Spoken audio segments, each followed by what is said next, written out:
నమస్కారం అండి. నమస్కారం సార్. నమస్కారం. ఎక్కడికి పోతున్నారు? ఎక్కడికి? పిరమిడ్లో ఈరోజు ఆగస్టు 15 స్వాతంత్ర దినోత్సవం జరుపుకొని వస్తూ ఉన్నాం. అవునండి. ఏమండి ఇప్పుడు చాలా మంది పిరమిడ్కి పోవాలంటారు, ధ్యానం చేయాలంటారు. ధ్యానం అంటే ఏమండి? ధ్యానం చేయడం, ధ్యానం అంటే చాలా రోజుల నుంచి ఇప్పుడు ఎక్కువగా ప్రచారంలో ఉంది కదండి ధ్యానము. మరి ధ్యానం అంటే శ్వాస మీద ధ్యాస. ధ్యానం ఎన్నో రకాలుగా ఉంది. కాకపోతే ఆ ధ్యానం గురించి సుభాష్ పత్రిజీ గారు చెప్పిన ధ్యానాన్ని నేను పాటిస్తూ ఉన్నాను. 108 రకాల ధ్యానాలు ఉన్నాయి, కానీ ఇది చాలా సింపుల్ టెక్నిక్. దీన్ని కూడా మనకు వేదాలు అవన్నిట్లో ఉన్నదే. మరి సార్ ఇప్పుడు దీన్ని అందరికీ ప్రచారం చేస్తూ ఉన్నారండి. మరి ధ్యానం అంటారు, శ్వాస మీద ధ్యాస అంటారు, కళ్ళు మూసుకొని కూర్చోవాలంటారు, మరి ఏ దేవుడిని తలుచుకోవద్దంటారు, ఏ జపము చేయొద్దంటారు, వేటిని చూడదంటారు. మరి దానివల్ల మనకు ఎక్కడి నుంచి శక్తులు వస్తాయండి? ధ్యానం అంటే మనము ఒక నామం చెప్పడం కానీ, మరి ఏదైనా పదాన్ని పలకడం. ఇప్పుడు ఓం నమ శివాయ అంటే మనకేమవుతుందంటే మన మనసు వచ్చేసి దాని మీద ఏకాగ్రత అయిపోతుంది. అంటే అప్పుడు ఏమవుతుందంటే మనం దానినే పలకాలి అని అనుకుంటూ ఆలోచిస్తూ ఉంటాము.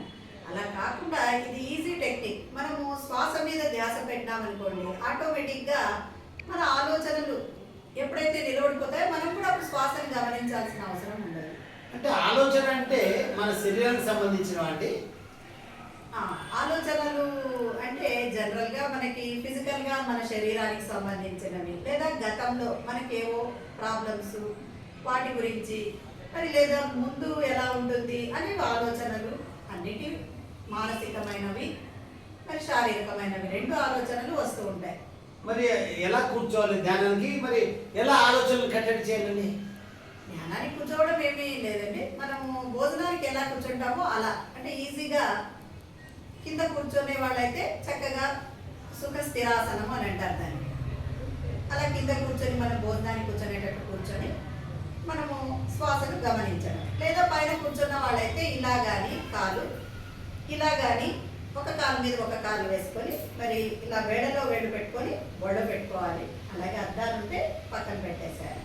పక్కన పెట్టేసి మన శ్వాసను ఇక్కడ వదులుతూ ఉంటాము. మనము పీల్చుకునే గాలి, వదిలే గాలి ఉంది కదండి, దానిని గమనించడం. మరీ గమనించడం అంటే ఎక్సర్సైజ్ కాదు, ఊళ్ళో న్యాచురల్ బ్రీతింగ్. ఇప్పుడు నా మాటలు మీరు వింటున్నారు, నేను మిమ్మల్ని చూస్తున్నాను, ఏ పని చేస్తున్నా అది జరుగుతూ ఉంటుంది, దానిని గమనించడం అంతే.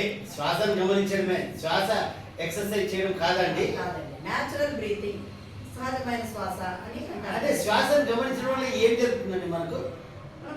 శ్వాసని గమనిస్తూ ఉంటే మన ఆలోచనలు, అంటే ఇప్పుడు అనుకున్నాం కదా శారీరక సంబంధమైనవి. అంటే శారీరక సంబంధం అంటే మన భర్త, భార్య, పిల్లలు, ఉద్యోగము, వ్యాపారము, సినిమాలు, షికార్లు, న్యూస్, ఇటువంటివన్నీ శారీరక ఆలోచనలు. మానసిక ఆలోచనలు అంటే మరి మనకు జరిగిపోయినవి ఉంటాయి, మన మనసుకు బాధ ఉంటుంది, ఎవరైనా ఏమైనా అనింటారు, అవి గుర్తొస్తే ఊరికే కూర్చున్న వెంటనే మరి కోతి లాంటిది మనసు అంటారు. అంటే భూతకాలంలో విషయాలు, భవిష్యత్ కాలంలో విషయాలు, ఇటువంటి శారీరక ఆలోచనలు. సో అవన్నీ రాకుండా ఉండాలంటే మన సహజంగా జరిగే శ్వాసను గమనించాలి. మనము శ్వాస ఎక్సర్సైజ్ చేయాల్సిన పని లేదండి. అంటే శ్వాస మీద ధ్యాస అన్నప్పుడు అలా మనం గమనిస్తూ, అంటే ఆలోచనలు వచ్చినప్పుడంతా శ్వాసని గమనిస్తూ ఉండడం. ఆలోచన రాకపోతే మనం ఊరికే నిశ్శబ్దంగా ఉండిపోవడం అంతే. సో అప్పుడు ఏమవుతుందండి? అప్పుడు మామూలుగా జనరల్గా ప్రతి చోట కాస్మిక్ ఎనర్జీ అనేది ఉంటుంది. ఆ కాస్మిక్ ఎనర్జీ మనకి ఎప్పుడైతే ఆలోచన రహిత స్థితి, అంటే థాట్లెస్ స్టేజ్ ఎప్పుడైతే ఉంటుందో అప్పుడు ఇక్కడ అందరికీ బ్రహ్మరంధ్రం అంటారు. మనము చిన్నపిల్లల్ని చూస్తే అర్థమవుతుంది కదా, పుడుకు అంటారు, కొట్టుకుంటూ ఉంటుంది. అది ప్రతి ఒక్కరికి ఉంటుంది. మనకు ఆలోచన రహిత స్థితి అన్నప్పుడు ఇక్కడ ఉన్న కాస్మిక్ ఎనర్జీ మనలో ప్రవేశించి మనలో ఉన్న శారీరకమైన రోగాలు అవన్నీ వెళ్ళిపోతాయి, మానసిక ప్రశాంతత ఏర్పడుతుంది. ఇంతేనండి ధ్యానం అంటే. చాలా సింపుల్ అండి, ఇంతే. అంటే కళ్ళు మూసుకొని కూర్చోడం, శ్వాసను గమనించడం, విశ్వశక్తి మనలో ఎంటర్ అవుతుంది. దానివల్ల మన రుగ్మతలన్నీ వెళ్ళిపోతాయి. అంటే ఎంతసేపు చేయాలండి ఇది? ఎంతసేపు అని కాదు సార్, ఎంతసేపు అంటే మామూలుగా అయితే ఏం చెప్తారంటే అలవాటు కావడానికి కోసము జనరల్గా ఎవరి వయసు ఎంత ఉంటుందో అన్ని నిమిషాలు. ఇప్పుడు నా వయసు 40 ఏళ్ళు అనుకోండి, 40 నిమిషాలు. 20 ఏళ్ళ వయసు 20 నిమిషాలు. అలా ఒక సిట్టింగ్లో కూర్చుంటే మనకు ఒక 5 నిమిషాలు మాత్రమే ఆలోచన రహిత స్థితి ఏర్పడచ్చు. కాబట్టి 1 అవర్ మినిమం కూర్చోవాలి. మరి కూర్చోలేరు కాబట్టి ఎవరి వయసు ఎంత ఉంటుందో అన్ని నిమిషాలు. అంటే ఇంత చేస్తే అన్ని రోగాలు వెళ్ళిపోతాయండి, చిన్న రోగాలు, పెద్ద రోగాలు, క్యాన్సర్లు, హార్ట్ అటాక్లు, కిడ్నీ ప్రాబ్లమ్స్, కడుపులో ప్రాబ్లమ్స్, ఇవన్నీ కూడా గంట సేపు చేస్తే వెళ్ళిపోతాయండి. అన్నీ వెళ్ళిపోతాయి సార్. మనము నమ్మాలి. ఎలా అంటే మరి ఒక డాక్టర్ దగ్గరికి పోతాము, అతను బాగా చూస్తాడు అని మన నమ్మకం ఉంటుంది. అతను చేయి పట్టుకున్న వెంటనే అతను ఇంకా అంటే అలా మన ఫీలింగ్ ఉంటుంది కదా. ఇప్పుడు ఆ డాక్టర్ లేడు, ఇంకో దగ్గర పోతారు, మరి అతను ఉంటే బాగుండే, ఇతను ఏం చూస్తాడో, ఇతను ఎన్ని మంచి మందులు ఇచ్చినా మనకు తగ్గదు. కాబట్టి నమ్మకం, బిలీవ్ అనేది అవసరం.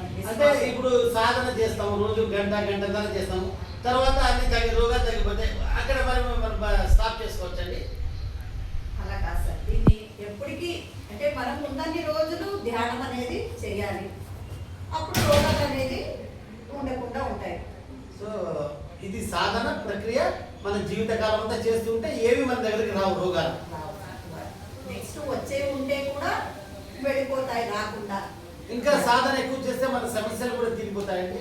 అవునండి, సాధన ఎక్కువ చేస్తూ ఉన్నా మన కర్మ, ఎందుకంటే మనము ఏమేమి కర్మలు చేసింటామో తెలియదు, వాటిని అనుభవిస్తూ ఉంటాము.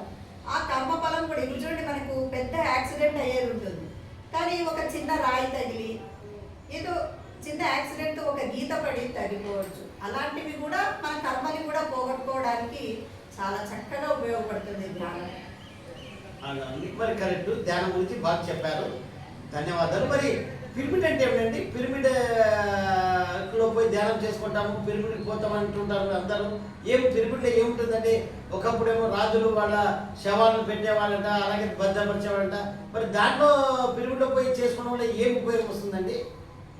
పిరమిడ్స్ అనేవి మామూలుగా అన్ని ఊళ్ళో, అన్ని దేశాల్లో కూడా ఉన్నాయి. ఈజిప్ట్ పిరమిడ్ అనేది, గిజా పిరమిడ్ చాలా ఫేమస్, అందరికీ తెలిసిందే. అప్పుడు పాతకాలంలో పిరమిడ్లు కట్టించేవాళ్ళు. అంటే వాళ్ళకు తెలీదు, అంటే ఈజిప్ట్ రాజులకి వాళ్ళంటే శవాలు కుళ్ళిపోకుండా ఉండడం కోసం అక్కడే పెట్టారు. వాళ్ళు ఏం చేశారు, ఇప్పటికీ మనము ఈజిప్ట్కి నేను వెళ్ళాను సార్ ఈజిప్ట్కి వెళ్ళినప్పుడు అక్కడ శవాలు అనేవి ఇంకా ఇప్పటికీ ఉన్నాయి. అంటే ఆ రాజులవి అలాగే ఉన్నాయి. అందుకనే అంటే వాళ్ళకు తెలీదు ఈ ఎనర్జీ అనేది అక్కడ వస్తుంది అనేది తెలియక వాళ్ళు దానికోసం ఉపయోగించినారు. కానీ వాళ్ళకన్నా పాత వాళ్ళు అక్కడ కూర్చుంటే అమోఘమైన శక్తి, అద్భుతమైన శక్తి ఆ పిరమిడ్ల ద్వారా మనకు లభిస్తుంది. అంటే ఇప్పుడు ఒక గంట ధ్యానం చేస్తాం అనుకోండి, మనకి ఎంత ఎనర్జీ వస్తుంది కదా. కానీ అదే ఒక గంట పిరమిడ్లో కూర్చొని చేస్తే 3 గంటల శక్తి మనకు వస్తుంది. చాలా గొప్పదండి ఇది. అవునండి, చాలా గొప్పది. మరి ఇవన్నీ ఎవరండి మీకంతా తెలియజేసింది?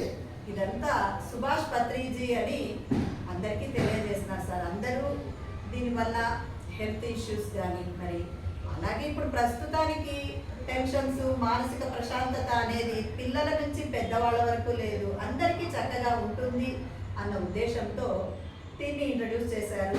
చాలా బాగుంది సార్. నేను చాలా ఏళ్ల నుంచి చేస్తున్నాను. మా ఇంట్లో పిరమిడ్ కూడా ఉంది సార్. చాలా గొప్పవారండి ఆయన సుభాష్ పత్రిజీ గారు. సో ఎంతమందికి పరిచయం చేశారు. సో ప్రతి ఒక్కరు ఇప్పుడు ధ్యానం బాగా చేసుకుంటున్నారండి. సో మేము కూడా ఈ రోజు ధ్యానం మొదలు పెడతామండి, మేము కూడా బాగా చేస్తాం ధ్యానం. Thank you sir. Thank you. ధన్యవాదాలు. ధ్యానం చేయండి. ధన్యవాదాలు అందరికీ. Thank you sir.